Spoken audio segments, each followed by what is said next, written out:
बैठक में क्या कल का क्या है मुख्यमंत्री का शेड्यूल?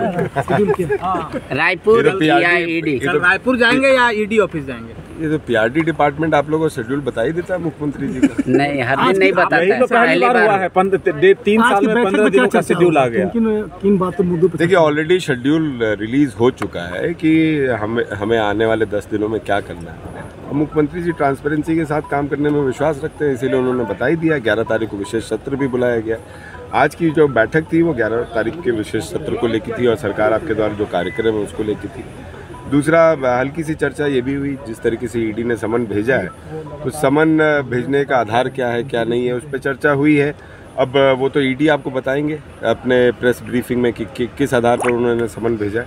और दूसरा कि मुख्यमंत्री जी जाएंगे कि नहीं जाएंगे, ये वापस आपको पीआरडी बताएगा, उनके शेड्यूल से पता चल जाएगा। गठबंधन भी तो तैयारी कर रखी होगी विधायक सरकार के पक्ष में। मैं एक बात नहीं समझता हूँ कि संविधान आप लोग भी जानते हैं, संविधान हम लोग भी जानते हैं, जब कैबिनेट में कुछ निर्णय लिया जाता है तो उस निर्णय में कैबिनेट के सहयोगी दल भी जो मंत्री के रूप में उपस्थित रहते हैं उनका भी निर्णय होता है। तो जब 32 लागू हुआ या फिर जो ओबीसी लागू हुआ कैबिनेट में, या फिर जब आपको ओल्ड पेंशन स्कीम आया तो उसमें कांग्रेस के भी मंत्री थे। जब कांग्रेस के मंत्री ने वहाँ पे सहयोग किया तो फिर हाउस में क्यों नहीं सहयोग होगा? और मैं तो फिर बोल रहा हूँ कि जब वहाँ से पास होता है तो हाउस में निश्चित तौर पर पास कराना जो रूलिंग पार्टी है उसकी जिम्मेवारी बनती है। नहीं, विधायक सोचे सरकार को कैसे डिफेंड करेंगे, या फिर ये ईडी का जो प्रकरण को किस मामले में? ईडी प्रकरण मामले में जनता के बीच में आप लोग क्या बोलेंगे? ईडी के मामले, देखिए, किसी को समन भेजना किसी को अभियुक्त साबित करना, दोनों में फर्क होता था। और अभी तो समन आया है, समन में अब सीएम साहब जाएंगे कि नहीं जाएंगे वो सीएम साहब तय करेंगे। चर्चा किस आधार पर हुई, अंदर बैठक में क्या क्या हुआ, वो मैंने आपको बता दिया। धन्यवाद। हमें लॉलीपॉप थमा दिया गया है। शायद ये सभी चीज़ों को हमें आम जनता को भी मतलब साफ़ करने की ज़रूरत है। जो मन ग्रहण कहानी सब बनाई जा रही है, तो इसीलिए मुझे लगता है ये जो स्पेशल सेशन बुलाया जा रहा है इसमें काफ़ी कुछ क्लियर हो जाएगा, चाहे वो 1932 के लिए हो या ओबीसी आरक्षण के लिए हो। ठीक। शिल्पी जी, लेकिन 1.5 महीने पहले कैबिनेट में यह निर्णय हो गया कि 32 आधारित स्थानीय नीति और ओबीसी का आरक्षण। फिर 1.5 महीने के बाद इतने दिन सरकार बैठी रही, अब अचानक से विशेष सत्र बल आदि कैबिनेट डिसीजन नहीं लिया, उससे पहले सार्वजनिक हो जाता है। आप इसको किस रूप में देखते हैं? पांडे जी, ये तो आप 1.5 महीने अगर आपको ज़्यादा लग रहा है तो ये 6 महीना भी हो सकता था। मगर बहुत सारी चीज़ हुई है इस बीच में, बहुत सारी उपलब्धियां हुई हैं सरकार की। सरकार आपके द्वार हमने लॉन्च किया है, बहुत सक्सेसफुली लॉन्च किया, 2 स्तर में लॉन्च किया। बीच में आपका ऐसे ही ये दशहरा हो गया, दिवाली हो गया, छठ हो गया, गवर्नमेंट ऑफिसेज बंद थी, बहुत सारी चीज़ है। मुझे लगता है सही समय में सत्र बुलाया जा रहा है।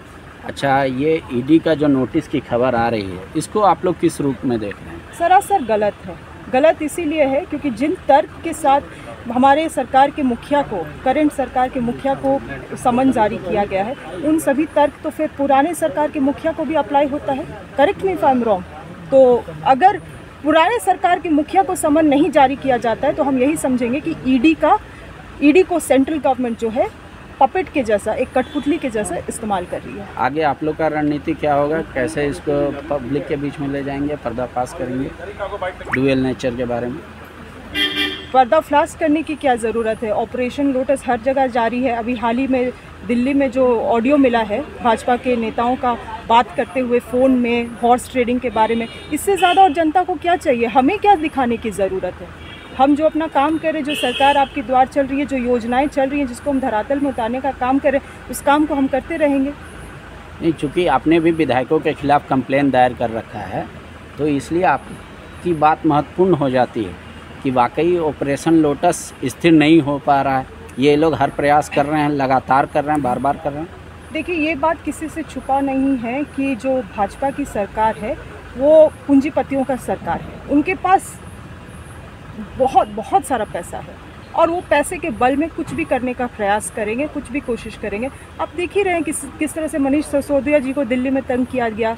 हमारे मुख्यमंत्री को आए दिन कहा जाता है कि पुराना सरकार था रघुवर दास जी का सरकार, वो 5 साल के लिए चला। 5 साल के लिए चला क्योंकि हम जनता का जो विश्वास था सरकार के ऊपर, जो जनता चुन के भेजी थी, उस चीज़ को हम जनता का रिस्पेक्ट करते थे। क्या ये चीज़ भाजपा सरकार नहीं कर पा रही है? हमें भी 5 साल चलाने चाहिए स्थिर से, फिर जब चुनाव आएगा तो आपको जो निर्णय लेना। मगर मुझे ऐसा महसूस होता है कि भाजपा को पता है कि वो चुनावी मैदान में नहीं जीत सकती, इसीलिए कुछ ना तोड़ ना ताड़ करके ये सरकार को तोड़ने की कोशिश कर रहे हैं। जो किया कार्रवाई किया जा रहा है तो उसके खिलाफ जो है एकजुट है पूरी पार्टी। कल सीएम जा रहे हैं, कल सीएम जाएंगे कहाँ? ईडी ऑफिस पूछताछ के लिए बुलाया गया है। रायपुर कार्यक्रम है इनका, तो कल नहीं जा रहे ईडी ऑफिस? अब कल पता चलेगा। नहीं, कल अब 10 घंटे 12 घंटे बचे हुए हैं, बात तो ही होगी। अब के ऊपर निर्भर करता है ना, कल जाएंगे कि नहीं जाएंगे। कल जा रहे हैं कि नहीं जा रहे हैं दादा? हाँ या ना? नहीं जाएंगे। हाँ नहीं जाएंगे, नहीं जाएंगे। अच्छा बैजनाथ जी, ये किस तरह की कार्रवाई है? ईडी जो सम्मन भेजी है, आप लोग क्या मान रहे हैं? राजनीति से प्रेरित है। थोड़ा सा केंद्र की सरकार की आदत बनी हुई है, जितने राज्य में गैर भाजपाई सरकार है सबको तंग करना इन लोगों की नियति है। और अपने जब पीछे पड़ते हैं तो संवैधानिक जो एजेंसियां हैं उनको सामने लगाकर और गैर भाजपाई सरकार को कमजोर करने का, अस्थिर करने का काम करते हैं। ये इनकी नियति बन गई है, हम इस नीति का विरोध करते हैं। विवेकानंद विद्या मंदिर स्कूल एक CBSE affiliated English medium coed school है। हम शिक्षा के साथ संस्कार देते हैं। thefollowup.in. Like, share and subscribe. www.thefollowup.in